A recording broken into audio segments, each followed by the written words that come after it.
Our mission at Workshield is to get your business going again. We've helped hundreds of customers by supplying thousands of protective screens. It was a response to the global pandemic so that people could provide safe working environments by introducing protective screens.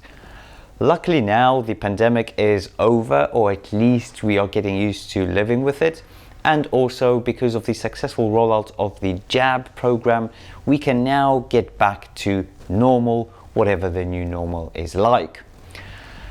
I must say though that we have successfully helped a lot of businesses, and we have decided to discontinue our protective screens. It doesn't mean my work stops there, because my passion is helping other business owners grow. So please follow my website askmichaelk.com.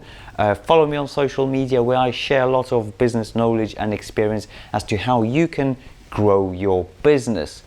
My main passion is about something I call stand back, where at some point of the growth of your business, you become the own bottleneck for your business.